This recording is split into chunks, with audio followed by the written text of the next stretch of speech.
अस्सलाम वालेकुम रहमतुल्लाहि वबरकातुहू। मैं सैयद वसीम आप सबका भाई, हिंदू मुस्लिम सिख ईसाई दलित सारे लोगों को मेरा सलाम और आदाब। आप लोगों से मैं बार बार कह रहा था, आप लोग सुन नहीं रहे हैं। देखिए, 2-3 दिन पहले बंगाल में मुसलमानों के साथ क्या हुआ देखिएगा। एक लड़का फ्रूट लेने के लिए, इफ्तारी लेने के लिए बाहर निकला, इफ्तारी ले रहा था। कुछ भगवा आतंकी खड़े हुए थे, बीजेपी और आरएसएस बजरंग दल के, और वो लोग कहने लगे कि ये मुसलमान हैं और यही कोरोना वायरस हिंदुस्तान में फैला है, इनके तरफ से ये वायरस आया, ये कोरोना आया, इसको कुछ भी नहीं देना, इसको अगर कुछ भी देंगे तो फिर वो फ्रूट वालों को डराए लोग। बहरहाल वैसे करके उससे बहस करे, वो बच्चे को मारे। उसके बाद में हालात इतने ख़राब हो गए, कई घर जला दिए, कई लोगों के घर जला दिए, कई लोगों को मारे, कई लोगों का सामान जला दिए। दुनिया का फसाद हो गया। कोई गोदी मीडिया इसके ऊपर चर्चा नहीं कर रही है। आप ये वीडियो देखिए। And the Muslim community, which have been living here for years, mind you, in harmony. But what exactly happened? What led to all of this destruction?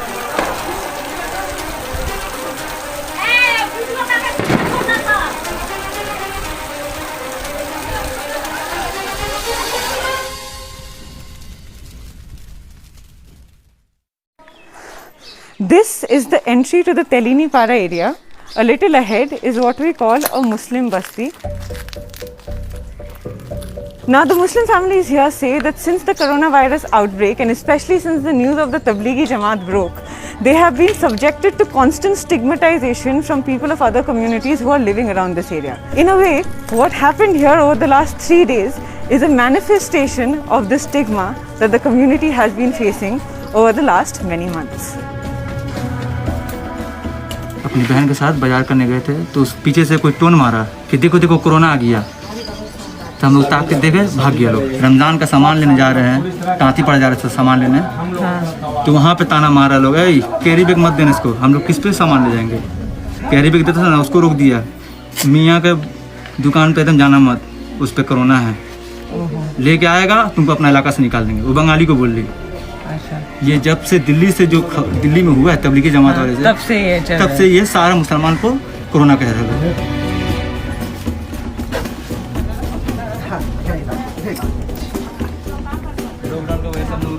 शादी रोक दिया गया। मेरी बहन की शादी होने वाली थी, लॉकडाउन से पहले ही होता, लेकिन लॉकडाउन होने की वजह से डेट बढ़ा दिया गया। कोई नहीं आ पा रहा था दूर का मेहमान, तो सारा पैसा गहना गुड़िया सब इसी में रखा हुआ था। कितना पैसा था? 1 लाख रुपया था कैश। पूरा जल गया? पूरा A to Z जल गया। और जितना गहना था वो तो आज तक मिला ही नहीं। बोला गया जाए कि हमें देखा नहीं बा। টিউটার করছেন, টিউট করে বলছেন আমি দেখে নেব ফেসবুকে, এগুলোই দেখছেন। শুধু করোনা করোনা করোনা নিয়ে খেলা হচ্ছে। আমাদের এখানে ইমাম সাহেব মজ্জিন দুজনকে বলা হয়েছিল কি করে আমি বুড়োকে নিয়ে থাকবো, একদম ঘর ভেঙে দিয়েছে, চলছে না। আর কি করি মা, এই যে মারামারি করছে, সব ইট গুলো ফেলছে, তো পালাচ্ছে, পালাতে পারছে না, পাউন্ডে ভেঙে গেছে। ভেঙে গেছে? হ্যাঁ, চলতে পারছে না একদম। আর কি করবো মা, আমার বাচ্চা কোনো সব এরকম পড়ে আছে, কেউ খাবার নেই, কিছু নেই, যেখানে রান্না করবে, যেখানে থাকবে, কেউ আছে নেই। বাচ্চারও খিদে পেরেছে, সব রোজা বুক আছে, খেতে তুলে নিচ্ছে।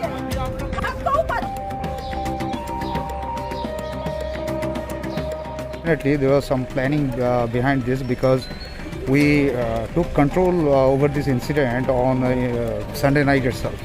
But again, this happened on Tuesday. So we think that this was a planned attack.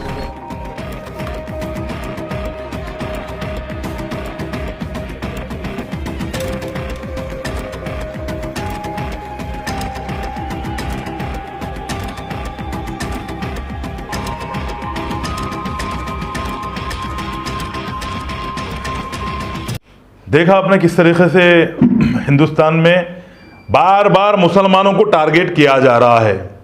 एक कम्युनिटी को टारगेट किया जा रहा है, हम बोल रहे हैं बार बार, लेकिन आप खुले अल्फाजों में क्या, मुसलमानों को ही टारगेट किया जा रहा है। मुसलमानों को टारगेट किया जा रहा है, लेबरों को रोड पे छोड़ दिया मरने के वास्ते।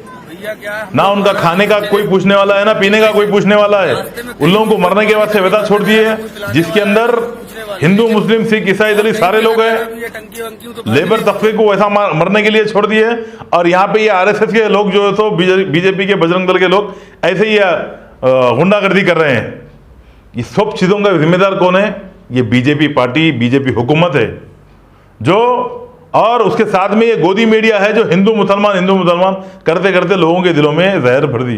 तो मैं आपको बार बार कह रहा हूँ, टारगेट मत बनिए। मार्केट में निकलने की तरफ से ये टारगेट बन रहे हैं। देखिए, दुकानों को खोला जा रहा है एक पॉलिसी के हिसाब से, एक मिशन, एक सोच, एक सोची समझी प्लानिंग से खोला जा रहा है। आप सोचिए, कोरोना वायरस जब हिंदुस्तान में आया, 300, 400, 500 के अंदर जब पेशेंट थे, सारा इंडिया बंद, लॉकडाउन हो गया था। इतना सख्ती से लॉकडाउन हुआ, जहाँ देखो वहाँ पे मारा जा रहा, लोगों को मार रहे थे, हाथ पैर तोड़ दे रहे थे, किसी को बाहर नहीं निकलने दे रहे थे। और आज 70,000 से ज़्यादा पेशेंट है, रोज़ लोग मर रहे हैं, रोज़ नए पेशेंट आ रहे हैं, फिर भी खुली ढील दी जा रही है। ये बोलने के लिए कि मुसलमानों को रमज़ान में शॉपिंग करना था, वो बाहर निकले, फिर उनके तरफ से कोरोना वायरस फैल गया, ये बताना चाह रहे हैं। तो होशियार रहिए, बार बार आपको बोल रहा हूँ मैं, होशियार रहिए और अल्लाह के लिए इस रमज़ान में शॉपिंग नहीं करिए। क्यों? क्योंकि सबसे बड़े व्यापारी कपड़े के, चाहे जूते के, चाहे कोई भी चीज़ के हो, सबसे बड़े व्यापारियाँ गुजरात के, अहमदाबाद, सूरत, दिल्ली, ये सारे लोग जो बड़े बड़े बिजनेसमैन है ना, वो सारे मारवाड़ियाँ हैं जो आरएसएस बीजेपी को सपोर्ट करने वाले हैं। उनका लाखों करोड़ों रुपए का माल फंसा हुआ है। वो चाहते हैं कि आप मार्केट खोलें, मुसलमान आके कपड़े लें, उनका काम भी हो जाए, फिर मुसलमानों को बदनाम करने के वास्ते प्लानिंग की जा रही है। सोचिए समझिए, अपना माल जो शॉपिंग करने के लिए रखें, गरीब गुरबा लोगों में खर्च करिए, शॉपिंग मत करिए। क्योंकि हमको नए कपड़े पहनना ज़रूरी नहीं है, नए कपड़ों के बगैर ईद हो सकती है। सादगी से ईद गुजारिए, अपने ख़ानदान कबीले में, अपने बस्ती में, आजू बाजू जो भी लोग परेशान हैं उनकी मदद करिए, ये सबसे बड़ा सवाब है। ठीक है, इस वीडियो को ज़्यादा से ज़्यादा शेयर करें। अस्सलाम वालेकुम व रहमतुल्लाहि व बरकातहू।